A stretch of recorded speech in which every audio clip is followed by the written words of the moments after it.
آپ دیکھ رہے ہیں کہ آج پوری قوم ایک صف پہ، ملک کی دفاع کے لیے ایک ایک مجاہد تیار ہے، ایک ایک پاکستانی مجاہد بن گیا ہے، ملک کے ساتھ سب وفادار ہیں۔ لیکن ہمیں تجزیہ کرنا چاہیے، لوگ بیوقوف نہیں ہوتے، ہر چیز کو سمجھتے ہیں لوگ۔ اگر انڈیا کے ساتھ معاملہ ہوگا قوم ایک صف پر ہوگی، اگر افغانستان کے ساتھ معاملہ ہوگا قوم ایک صف پر نہیں ہوگی۔ مولانا سمیع الحق نے بھی جان دی، مولانا حمید الحق نے بھی جان دی۔ حملے ہم سب پہ ہوئے ہیں، کوئی بچا تو نہیں ہم میں سے، 3 خودکش تو میرے اوپر ہوئے ہیں، لیکن اپنی ہمت ہے کہ ہم پھر بھی جیے جاتے ہیں۔ اور پھر ان کا خیال یہ ہے کہ ہم علماء کو بھی قتل کریں گے اور پھر ہم مجاہد بھی کہلائیں گے۔ تو میرا موقف واضح ہے کہ جس عالم دین کو میں نے شہید کہنا ہے اس کے قاتل کو میں مجاہد نہیں کہتا۔ یہ دہشت گرد ہے، یہ سفاک ہے، یہ قاتل ہے۔ وہاں مجھے شرف حاصل ہے کہ میں نے 8 سال دارالعلوم حقانیہ میں پڑھا ہے، اور میں آج جو کچھ ہوں اس دارالعلوم کی برکت سے۔ کہ جب دنیا غور کر رہی تھی اس بات پر کہ اسرائیل کو تسلیم کیا جائے، لابیاں کام کر رہی تھی، ہمارے ملک میں لابی کام کر رہی تھی، ٹیلی ویژن پہ آ کے بات کرتی تھی، اس پہ کوئی شک نہیں کہ ہم نے کراچی میں 1 ملین مارچ کر کے یہ زبان بند کی۔ اور ہمارے اس جلسے میں اسماعیل ہنیہ نے وہاں سے خطاب کیا، براہ راست مسجد اقصی کے خطیب نے وہاں سے خطاب کیا کہ پاکستان بحیثیت ریاست کے اس نے افغانستان کے ساتھ اپنے سفارتی تعلقات بہتر کیوں نہیں بنائے، کہ ظاہر شاہ سے لے کر اشرف غنی تک جتنی حکومتیں آئی ہیں پرو انڈین تھی، سوائے امارت اسلامیہ افغانستان کی۔ یہ وہ غلط پالیسیاں کہ میں سمجھتا ہوں کہ ہماری ریاستی قوتیں یا تو سفارتی ذہن کے ساتھ غلام ہیں یا پھر ان کی سفارتی ذہنیت صفر ہے، ان کو سوچنے کی صلاحیت نہیں ہے۔ اور میں نے تو ان کو کمیٹی میں کہا ہے کہ جناب اگر ہر مسئلے کے لیے فوج کے سوچ یا فوج کی اپروچ ہو، کبھی بھی آپ یہ مسئلہ حل نہیں کر سکیں گے جب تک کہ آپ کے ساتھ پولیٹیکل سوچ نہ ہو، اکنامک سوچ نہ ہو۔ آپ کیسے اکانومی کو ٹھیک کر سکتے ہیں؟ انڈیا کی اکانومی اوپر جا رہی ہے، چائنا کی اکانومی اوپر جا رہی ہے، بنگلہ دیش کی اکانومی اوپر جا رہی ہے، انڈونیشیا کی اوپر جا رہی ہے، ملائیشیا کی اوپر جا رہی ہے، افغانستان کی اوپر جا رہی ہے، ایران کی اوپر جا رہی ہے، اور ان سب کے بیچ میں صرف پاکستان کی اکانومی گر رہی ہے۔ کیوں؟ ہم تو جو کرسی پہ بیٹھا ہوتا ہے صرف اس کو دیکھتے ہیں، اس پر تنقید کرتے ہیں۔ ریاستی پالیسی ہے جس کی وجہ سے ہم تباہ ہو گئے۔ آج بھی میں اپنے فوج کو اس محاذ سے ایک پیغام دینا چاہتا ہوں کہ اس کا اعتراف کر لو کہ موجودہ صورتحال میں آپ کی پشت پر طاقتور سیاسی قوت نہیں ہے۔ بسم اللہ الرحمن الرحیم، الحمد للہ رب العالمین، والصلاة والسلام على اشرف الانبیاء والمرسلین وعلى آله وصحبه ومن تبعهم بإحسان إلى يوم الدين۔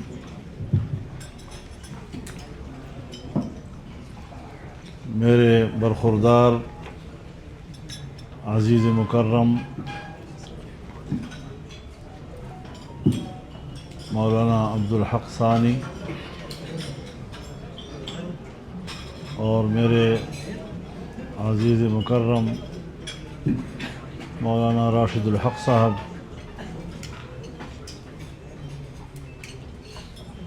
اس اجتماع میں موجود تمام اکابرین، علماء کرام، زعماء قوم، دانشوران وطن،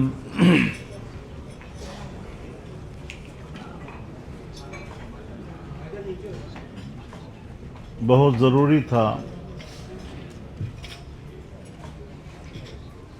کہ مولانا حامد الحق صاحب اور مولانا سمیع الحق صاحب شہیدین مکرمین کی یاد میں